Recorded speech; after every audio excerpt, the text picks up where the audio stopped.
مناضلين وفهمتي وتغبروا فيها هذا مناضلين فهمتي وتقتلوا تحت التعذيب مناضلين عليها.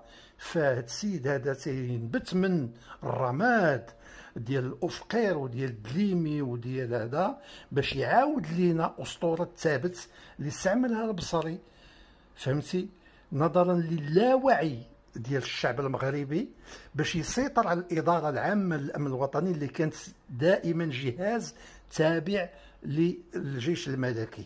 دائما كان جنرال هو المدير العام للامن الوطني فليضمها فهمتي لنفوذه.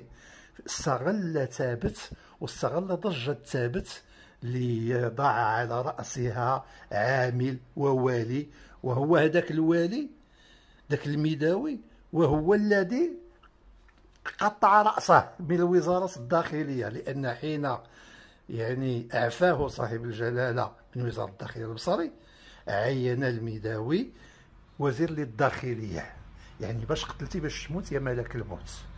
ولكن هنالك عقول بسيطة ذات أنظار ضعيفة لا تقرأ وتستقرئ التاريخ.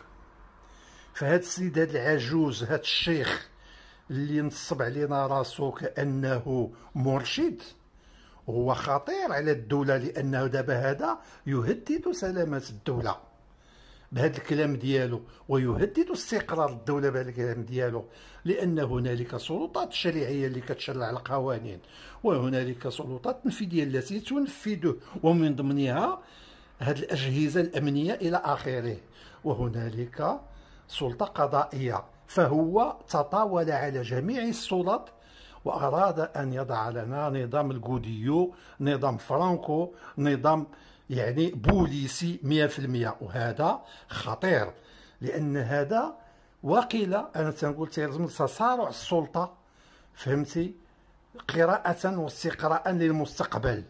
وحنا كنعرفوا أن صاحب الجلالة مريض والله يشافيه والله ينصرو، وراه كل اللي دايرين به كلهم ماشي أصدقاء ماشي أحباب، هنالك من يتربصون به فهمتي، هنالك من يتربصون كما رأينا فهمتي. والحاج المديوري أكبر تعبير واش فهمتي، والدليمي أكبر كمثال، وأفخير كمثال واش فهمتي، لأن هنالك من يدور في فلك يعني الملكية وهو لا يكن لها أي حب أو احترام واش فهمتي. ونحن كمغاربة فهمتي وجذورنا التاريخية فاحنا نحب الملك أحب من أحب وكره من كره.